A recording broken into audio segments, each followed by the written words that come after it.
Today's feature is super exciting, Apocalypse in the Ice Age. If you're into apocalypse, survival, intrigue, destruction, and violence, this has it all. So stick around and let's dive in. Our story begins with a reporter talking about the Ice Age. The Earth has entered a new ice age. The global temperature keeps dropping with no signs of stopping. But please, don't lose hope. The government hasn't forgotten about us. Let's stick together and get through this crisis. At that moment, a plane crashes on top of the reporter because it was completely frozen and couldn't continue flying. This is being broadcast on a TV that soon freezes and stops working completely. The scene shifts to a somewhat messy house with various boxes around. Someone is calling for a guy named Han Feng. He goes to answer the door, and when he looks through the peephole, he sees a woman shivering with cold, her heavy coat not enough to keep her warm. "Ah, Hyona, what are you doing here? Come inside, it's dangerous." As she enters, she plants a big kiss on our protagonist. They continue kissing for a long time. He pulls back and asks, "Why did you kiss me right after opening the door? What's going on with you?" "Han Feng, I've realized you're my true love. I should have been with you all along." Sometimes it takes a crisis to truly see people and realize who really cares. You know, that person who will be there for you no matter what. If you don't believe me, feel my heartbeat now. I'm ready to do anything with you now. "Anything?" asks Han Feng, and the woman makes it clear that she means promiscuous things. "Hyona, you don't know how much those words mean to me." "Ah, you don't need to say anything more. Just close your eyes for me." "Okay, my eyes are closed." At that moment, a guy appears to attack our protagonist. He gets hit square in the head and falls to the ground,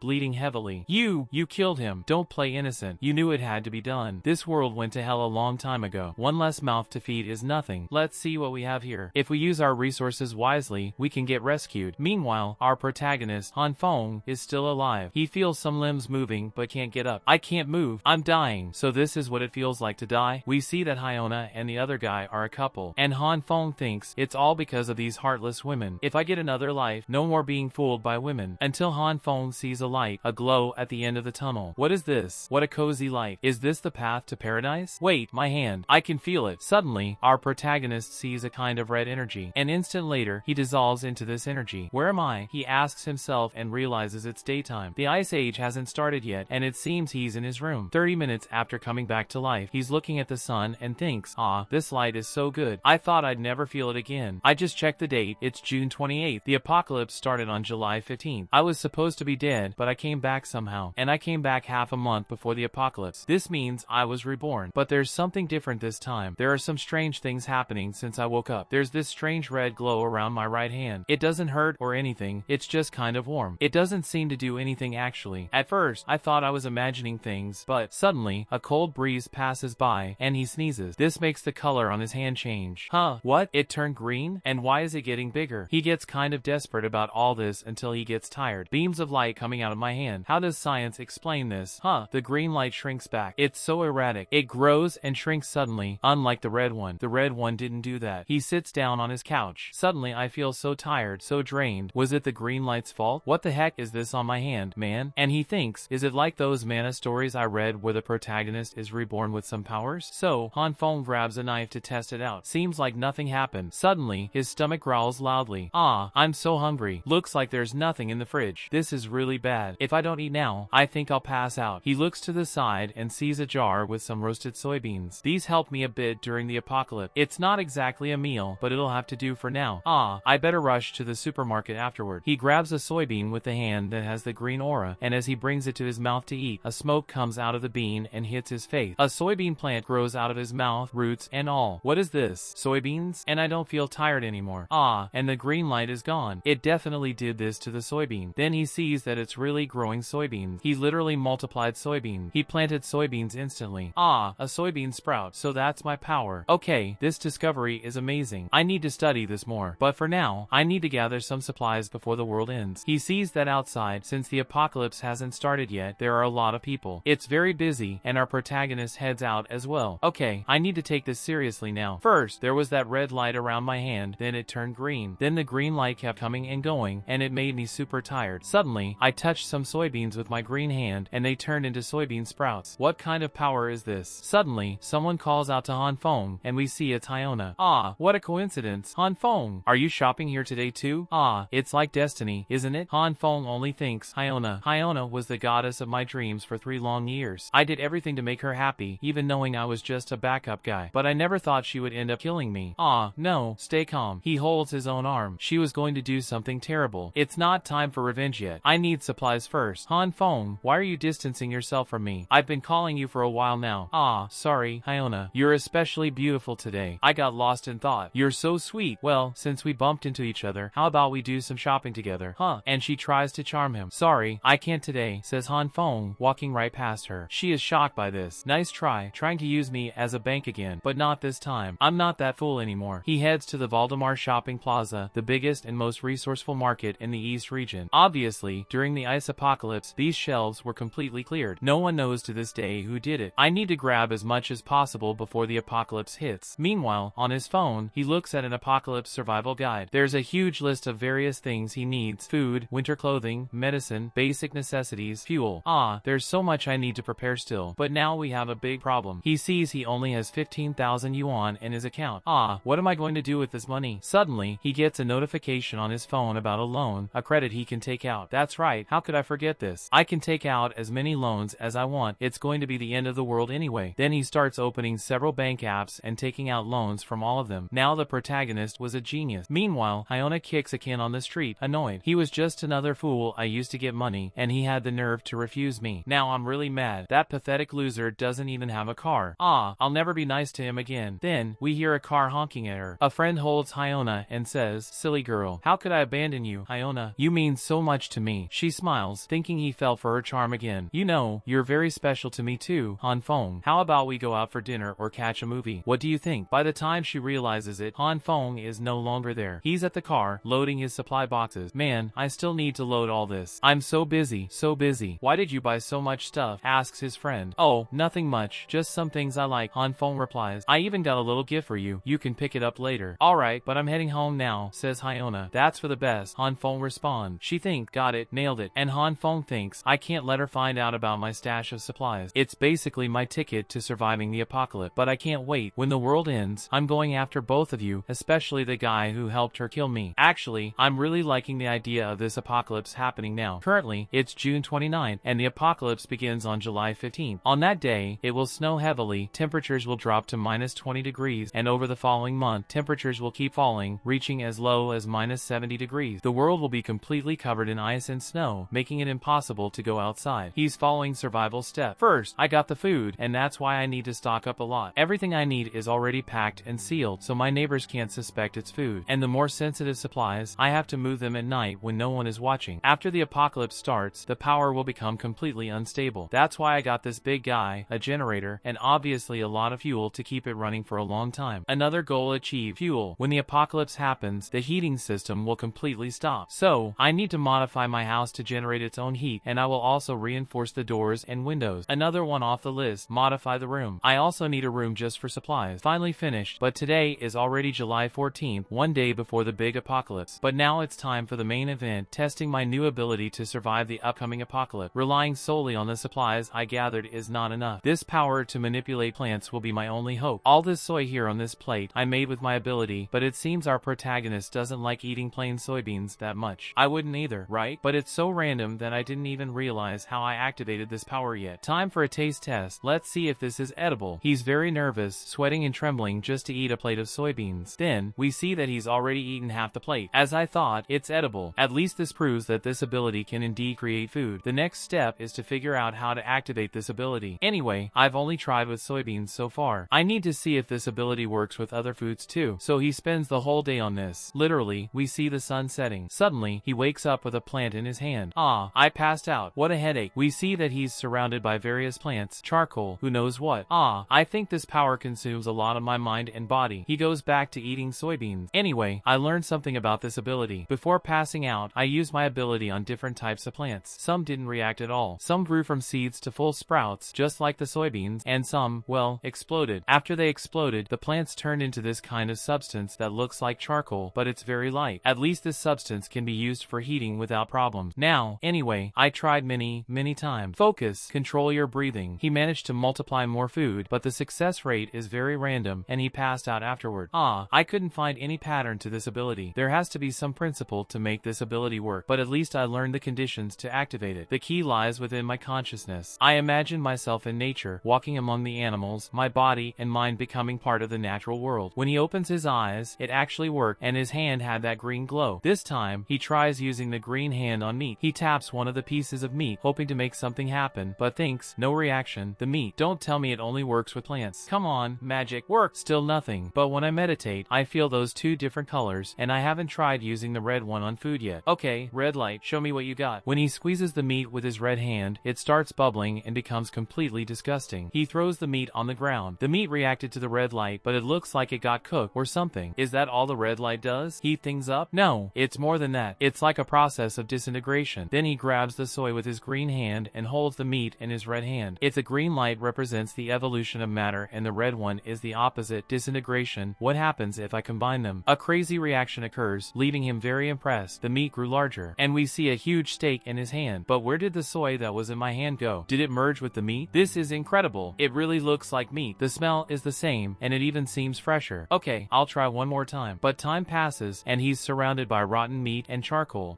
Come on, why do you keep failing?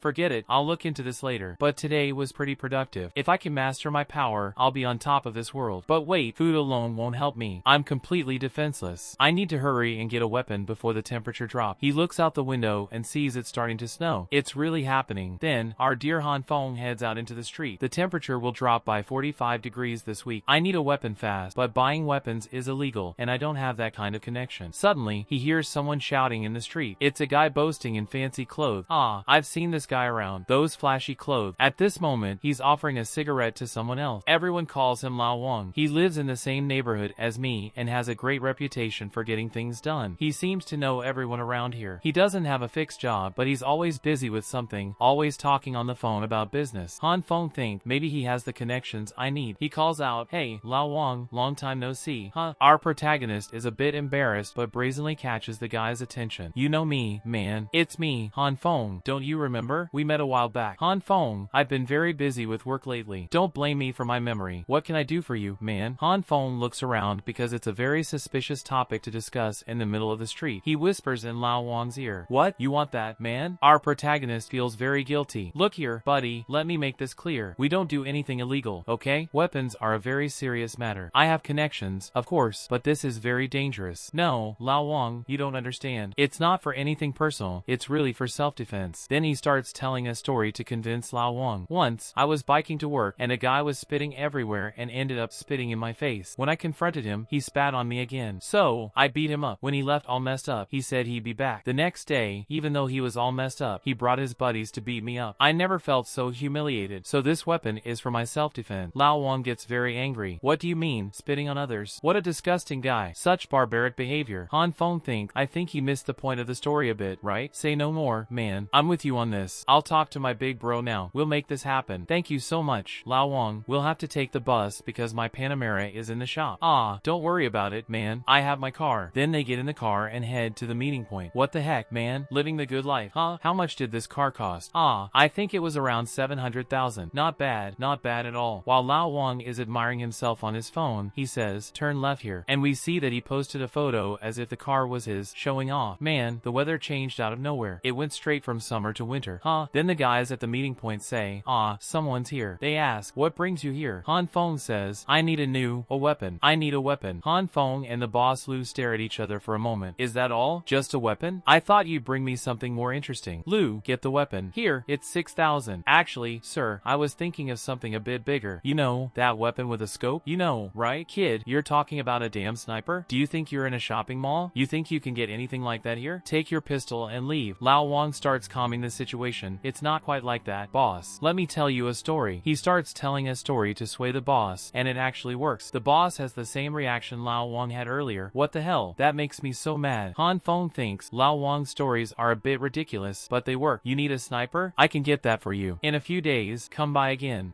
Thank you, Boss Lu." "Lu, go ahead and order it." Lao Wang says to Han Feng, "See? I told you it would only take a few minutes." The boss hands the pistol to Han Feng. "Here, this one's a gift." Our protagonist is a bit taken aback but really appreciates the boss's help with the weapon. So, he decides to warn the boss. "A friend of mine in the government said that with this cold, they're going to stop selling some supplies. So, it's better to buy some supplies now and start stocking up." The two exchange a look, and the boss simply says, "Understood." They head back out into the cold. "See? I helped you out, didn't I? It was quick. Good thing he was in a good mood today. I think if you had asked for a cannon, he would have given you one anyway." "Thanks, Lao Wang. I'll buy you some cigarettes on the way." "Cigarettes? It's not because I like helping people. people, man, but if you insist, get those that tick nicely. 7 or 8 packs will do. Meanwhile, Han Feng is still focused on his goal. Food, check. Weapons, check. Just a few days until the apocalypse fully begins. It's time to focus on studying my ability. With it, food won't be a problem. Suddenly, our protagonist slips on the snow. My friend, he has everything, weapons, food, but no grace. Partner, are you okay? Ah, my leg. I think it's broken. Lao Wang, take the key and drive me to the hospital. Yeah, man, but there's a problem. I don't have a driver's license, and my record isn't clean, so if I get caught driving without a license, it's going to be bad, but I'll help you walk. We see the two of them struggling to walk. Let's get a taxi. I'll pay. Meanwhile, in the hospital office, a nurse thinks, oh, the snow is getting much heavier. Then the phone rings. She answers, emergency, head nurse. Please come to the hall. Yes, I'm on my way. At the hospital, the doctor tells Han Feng, it looks like you've broken your leg. I'll take a look, but I think you need to stay here for an hour for observation. After that, I can give you some medication. Ah, of all times, this has to happen just when the apocalypse is approaching. We see Han Feng with his leg in a makeshift cast, with a tourniquet and holding an x-ray. Hey, man, I gotta go. I have some business to take care of. Take care, okay? If you need anything, give me a call, alright? Alright, thanks for the help. Take care, man. Now I'm in this crowded hospital. The hospital is packed with victims of accidents due to the snow or the cold. The emergency room is a madhouse right now. I think it's going to take a long time to get my medication. Han Feng sees a nurse passing by. It's the same nurse we saw earlier, head nurse Lin, and she's taking care of several patients at once. Some are in critical condition, surviving on machines, others are not as severe. Our protagonists think, wow, she's amazing. A head nurse at this age, so skilled in taking such good care of all the patients. And she's really beautiful. Very, very beautiful. Without meaning to, Han Feng glances at her underwear. He quickly looks away, blushing. Then, the old man next to him says, excuse me, head nurse. Sorry, I couldn't attend to you earlier. It's crazy here. How can I help you? My back started hurting suddenly, and recently, it's gotten much worse. Can you take a look? Meanwhile, the old pervert is trying to take pictures under her skirt. Sorry, we'll need an x-ray to be sure, sir. Ah, just a quick look, the old man says as he stands up and grabs the nurse's waist. Sorry, but that tickles. You need to wait for a doctor. Obviously, the perverted old man starts touching where he shouldn't, but then he gets smacked and falls to the ground, crutches and all. It was Han Feng who threw an object at him. Ah, sorry, first time using this, Han Feng says, though we know he did it on purpose and did it well. Han Feng grabs the old man's phone. Do you think it's broken, sir? Don't touch my phone. Give it back. Han Feng thinks, just as I thought, this dirty old man was taking pictures of her. What do you have to say about this? Huh, you dirty old man. If you don't get out of here now, I'll call security and report you, you jerk. Obviously, I'm not giving your phone back. And if you try anything else, I'll put your face on the internet. The old man gets very nervous and runs out of the hospital. The nurse didn't even notice. Wasn't his back hurting? He got better quickly. Seriously, do people really not pay that much attention in the world? Ah, Nurse Lin, this guy was taking pictures under your skirt. Really? I didn't even notice. Here's his phone. You decide whether to just delete the photos or call the police. Be careful with people who try to take advantage of you. Thank you very much. But didn't you say earlier that your leg was injured? Han Feng realizes he's standing with his broken tibia. The nurse finishes treating his leg. It shouldn't hurt now, right? Ah, thank you very much, Nurse Lin. It doesn't hurt at all. I should be the one thanking you. I'll never let that kind of nasty guy get away with it again. Just be more careful. You know, he notices his foot is close to her soft parts and thinks, it seems you're not being very careful right now. Then the doctor calls her, and she has to go. Don't forget to come here every week for a checkup, okay? Han Feng thinks, a week? I guess I won't see you again, then. And he leaves the hospital. The next morning, the snow is even heavier. We see the news interrupting regular programming for an urgent update. In just 24 hours, various regions have experienced heavy snowfall and a significant drop in temperature. Reports from all over the world show that it's not just here. Everyone is experiencing a major drop in temperature. Experts and scholars from 46 different countries are holding a conference to understand what caused all this. We see images from various countries in the report. Experts say this cold front might not last long, but please stay alert and follow government recommendations. Stay calm and gather supplies. This disaster will soon pass. And there's our protagonist, Han Feng, living the good life in a robe, sipping a glass of wine. He thinks, here goes the government lying to us again. If I hadn't died and been reborn, I would definitely have believed them, but not this time. I'm prepared and have all the supplies I need. The house is reinforced and the heating system is in perfect condition. I've got everything under control. Surviving won't be a problem. He looks at the building's WhatsApp group and sees everyone is freaking out about the situation. Suddenly, a mysterious person joins the chat. Attention, people, pay attention. This snowstorm is not caused by normal weather. Remember my words, this is not a normal snowstorm. The Ice Age apocalypse is beginning. Han Feng thinks, huh? Who is this guy? And how does he know about the apocalypse? I need to be very careful with this mysterious person. Suddenly, the scene shifts to a visual representation of the chat, as if we entered the neighborhood's virtual group, which I found really cool. Instead of just turning the conversations into a WhatsApp chat on the screen, it became something more interactive. I really like that in the story. Then, people are complaining, arguing, and saying that the building managers and maintenance staff aren't clearing the snow, and cars can't get through. The building management replies, "Sorry, everyone, the snowstorm is too strong. We can't do much about it. That's what we pay you for. We need better service here." Meanwhile, Han Feng is just watching the commotion. What a pointless fight. The snowstorm isn't something humans can handle. Then, a guy tries to calm things down and says, "Everyone, stop fighting. The storm is so strong that it's pointless to clear the snow now. It'll just get covered again in a few hours. Instead of fighting, why doesn't everyone help clear the snow? The management are humans too, people. There's nothing they can do against a natural disaster like this. You're just taking your frustrations out on them." But the guy's attempt to calm things down doesn't work, and everyone starts yelling at him. He says, "Calm down, everyone. I'm not defending the management. I'm just saying this argument makes no sense. The snow issue can't be solved this way. Sometimes things don't go as we want. Then why don't you tell us what to do? We're starting here, and going to the market is impossible now. Even if we clear the neighborhood streets, who guarantees the main roads will be clear? My suggestion is we walk there together." That guy, Joe Azinho, I have some memories of him from my past life. He was a very energetic person. Then, people start gathering for a meeting to discuss what to do next. A guy enters, saying, "If you don't want to help clear the street, keep quiet. Fighting for half a day just to clear a street. You're so annoying." "Yeah, I'm going down to help my buddies. Besides clearing the streets, I have $1 million project waiting for me." And Han Feng think that way of talking is familiar to me. Seems like Jiang. The people start to cooperate and become more helpful to each other. Even Nurse Lin shows up, saying she'll join and help clear the street. Helena also appears. "I thought I had enough fuel for 2 days, but I guess not. Anyway, I'll go downstairs and help." And Han Feng thinks she's really good at this. We see several guys flocking around her to help. A bunch of simps. Really, there are more of them than I imagined. Then, our protagonist decides to leave the group, annoyed that people fell for Helena's charm. He gets another notification. It's a message from Helena. "Are you busy these days? You haven't contacted me. I'm still waiting for you, and if you come to see me, buy some groceries for us." She sends a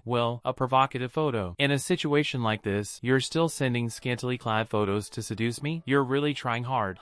Let me think about what to reply. His response wasn't great, because she stomps on her phone and calls him a bastard and more. Han Feng thinks today is the 3rd day since the snow started, and the temperature is currently minus 20 degrees. At this stage of the apocalypse, the normal central heating in our neighborhood is still working, and we still have internet. Basically, we're living our lives normally so far. I'm watching some videos to pass the time. It's only the 2nd day, and I'm already so bored. It seems like the biggest problem of the apocalypse will be dealing with loneliness, right? And my leg isn't doing great either. It'll take a few months to fully recover. Let's keep watching some videos. He sees a very interesting video that seems to show a guy recovering with some doctors around him. It looks like a guy jumped from the 20th floor, and after the doctors cleaned his internal wounds, his organs completely regenerated. People are asking if it's real or fake to check the source, and Han Feng thinks that's true. I hadn't thought about this yet. He tries using his green hand on his leg to heal it, and after a long time trying, he lies down and says, "I don't think I overthought it. I thought the green light could help with the wounds." And he quickly falls asleep. He has a crazy dream. What's this? We're going to end this video here. Folks, there are no more chapters in this work. Let's wait for more to be released to do part 2. Stay tuned. Don't forget to like, subscribe, and comment.